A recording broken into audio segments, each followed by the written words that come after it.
Welcome back to clean news Rajasthan. चलिए देखते हैं राजस्थान की 15 फटाफट बड़ी खबरों को। सीएम जयलाल शर्मा आज करेंगे भरतपुर का दौरा। राजस्थान दिवस के उपलक्ष्य में राज्य सरकार प्रदेश संभाग पर कार्यक्रम आयोजित कर रही है। इसी श्रृंखला में आज भरतपुर में प्रदेश स्तरीय अंत्योदय कल्याण समारोह का आयोजन किया जाएगा। मुख्यमंत्री भजनलाल शर्मा राज्य स्तरीय समारोह में अनेक योजनाओं के लाभार्थियों को लाभ प्रदान कर संवाद करेंगे। प्रदेश स्तरीय कार्यक्रमों के फोल्डर, पुस्तिका एवं योजना से संबंधित नियमों की पुस्तिका का विमोचन भी होगा। बीकानेर में सीएम अजयलाल ने किया किसान सम्मेलन का उद्घाटन। राजस्थान के सीएम अजयलाल शर्मा बुधवार को बीकानेर जिले के दौरे पर रहे। इस दौरान उन्होंने कृषि विश्वविद्यालय में आयोजित किसान सम्मेलन का उद्घाटन किया और बाद में संबोधन में कहा कि यदि किसान खुश होगा तो देश, राजस्थान ही नहीं पूरा देश खुशहाल होगा। किसान सिर्फ खेती नहीं करता बल्कि लगन मेहनत से घरों में अन्न पूर्ति करता है। किसानों के पशुओं के इलाज के लिए हमने मोबाइल वाहनों में इलाज की व्यवस्था करता है। इसके अलावा हमने हर महीने एसडीएम को गांव में कैंप लगाने के निर्देश दिए हैं ताकि किसानों के छोटे मोटे मामले वहीं गांव में निपटा दिए जाए। गरीबों के लिए गजब योजना। राजस्थान सरकार बच्चों को देगी ड्रेस और बैग के पैसे। सरकारी स्कूल में पढ़ने वाले बच्चों के लिए अच्छी खबर है। अब सरकारी स्कूल में पढ़ने वाले बच्ची अपनी यूनिफॉर्म और बैग के लिए पैसे खर्च करने की जरूरत नहीं है। सरकार शिक्षा के साथ साथ यूनिफॉर्म का खर्चा भी उठाएगी। इसको लेकर शिक्षा विभाग ने तैयारियां शुरू कर दी है। इस नई व्यवस्था को लेकर विभाग ने सभी सरकारी स्कूलों को आदेश दिए हैं कि नए सत्र से सरकारी स्कूल के सभी स्टूडेंट्स को नई यूनिफॉर्म और बैग दिया जाएगा। सरकारी स्कूलों में पढ़ने वाले छात्र छात्राओं को नया शिक्षा सत्र शुरू होने से पहले नई यूनिफॉर्म की 800 रुपए मिलेंगी। यह राशि डीबीटी योजना के जरिए स्टूडेंट्स के खाते में डाली जाएगी। शिक्षा विभाग के अनुसार नए सत्र की नई यूनिफॉर्म योजना का लाभ सरकारी स्कूलों में पढ़ने वाले 70 लाख स्टूडेंट्स को मिलेगा। अब स्थानीय भाषा में पढ़ाई करेंगे छोटे बच्चे, इसी आधार पर पुस्तकें तैयार होंगी। राजस्थान के सरकारी स्कूलों में बच्चे अब स्थानीय भाषा में पढ़ाई करेंगे। इसको लेकर शिक्षा विभाग द्वारा पूरी योजना बना ली गई है। सरकारी स्कूल में छोटे बच्चों को मलयालम भाषा के अंदर पढ़ाई ही नहीं बल्कि किताबें भी उपलब्ध कराई जाएंगी। आपको बता दें कि सरकारी स्कूलों के दूसरी कक्षा तक के नन्हे बच्चों को शिक्षा विभाग प्रदेश की स्थानीय भाषा सिखाने के लिए इन्हीं में पाठ्य पुस्तकें लाने जा रहा है। प्रदेश में अलग अलग हिस्सों में बोली जाने वाली भाषाओं के हिसाब से पुस्तकें तैयार होंगी, जैसे हाड़ौती, डुडानी, शेखावटी, मेवाती, ब्रज इत्यादि भाषा में स्कूली किताबें लाने के लिए शिक्षा विभाग इसका शब्दकोश बनाने में लगा है। शिक्षा के साथ बच्चों को संस्कृत धर्म का ज्ञान भी पढ़ाने की तैयारी है। इसके लिए सांस्कृतिक शिक्षा विभाग की ओर से वेद विद्यालय खोले जाएंगे। इनमें छठी कक्षा से ऊपर की कक्षाओं में वेद पढ़ाए जाएंगे।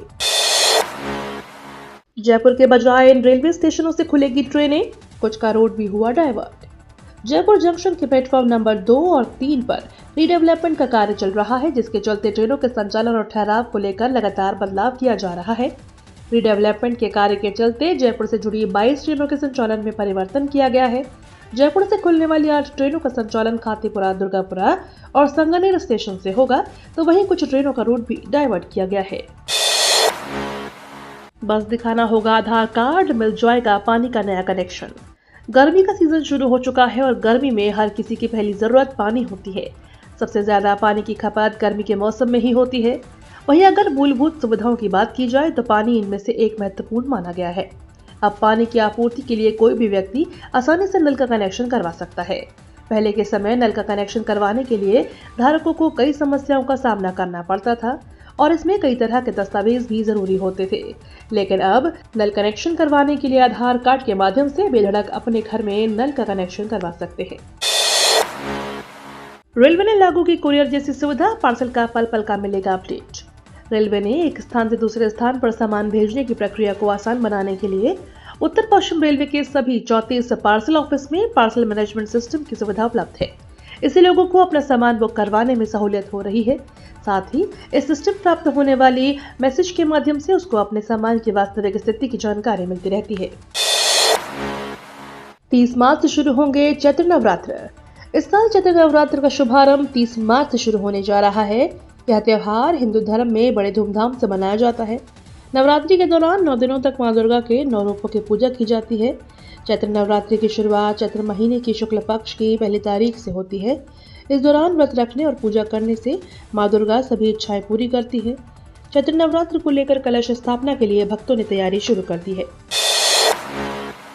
प्रदेश के 1000 गांव के लिए बन रहा है अनूठा बर्तन बैंक।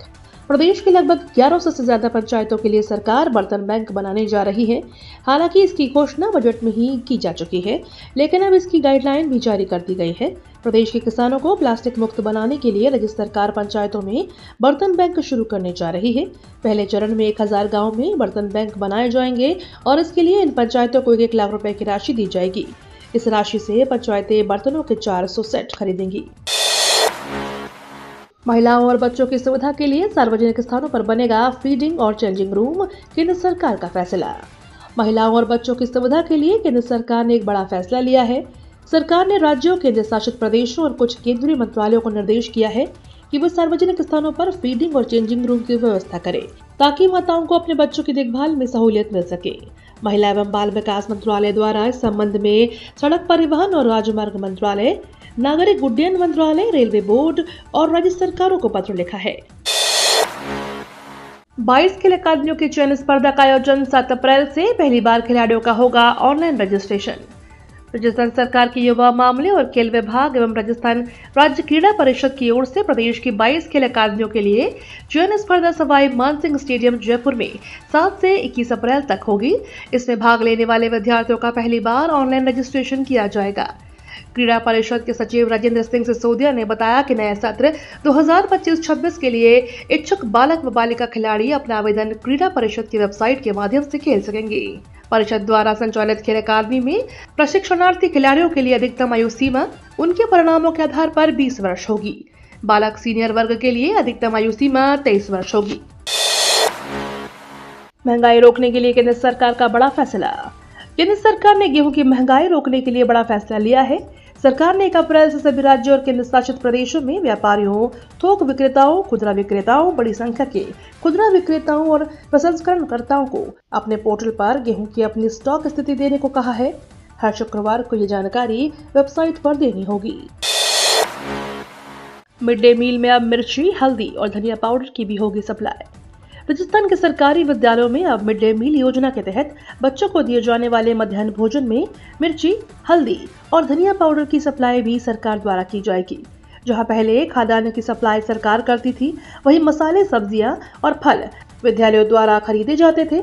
अब यह व्यवस्था बदलने जा रही है और मिड डे मील आयुक्तालय के तहत मसाले भी सरकार की ओर से उपलब्ध कराए जाएंगे। राजस्थान दिवस समारोह के दूसरे दिन जिला स्तरीय किसान सम्मेलन का हुआ आयोजन। राजस्थान दिवस समारोह के दूसरे दिन जिला स्तरीय किसान सम्मेलन और किसान उत्पादक संगठन मेले का आयोजन राज्य के पीजी कॉलेज के ऑडिटोरियम में किया गया। इस मौके पर जिला स्तरीय कार्यक्रम में जिले के किसानों को राज्य सरकार की विभिन्न योजनाओं से लाभान्वित किया गया। कार्यक्रम के दौरान बीकानेर में आयोजित राज्य स्तरीय कार्यक्रम का वीसी के माध्यम से सीधा प्रसारण किया गया। राज्य स्तरीय किसान सम्मेलन में मुख्यमंत्री भजन लाल शर्मा ने 30,000 किसानों को 137 करोड़ रुपए अनुदान की स्वीकृति राशि का डीबीटी हस्तांतरण एवं किसान उत्पादक संगठन के मेले का शुभारंभ किया। अब 3 दिन के बजाय रोज चलेगी बांद्रा टर्मिनस उदयपुर एक्सप्रेस। संसद की कोशिश से यात्रियों को राहत। उदयपुर से मुंबई के यात्रियों के लिए राहत भरी खबर है। सांसद मन्ना लाल रावत के सतत प्रयासों का नतीजा है कि Bandra terminus Udaipur superfast express train संख्या 22901 अब सप्ताह में 3 दिन के बजाय रोजाना चलेगी। यह ट्रेन अहमदाबाद, उदयपुर, मावली और चित्तौड़गढ़ मार्ग से संचालित होगी। रेल मंत्री अश्विनी वैष्णव ने इस मांग को मंजूरी देते हुए रेलवे बोर्ड को आवश्यक निर्देश जारी कर दिए हैं। ये तो थी राजस्थान की बड़ी खबरें। रोजाना सबसे पहले अपडेट पाने के लिए क्लीन न्यूज राजस्थान को अभी सब्सक्राइब करें।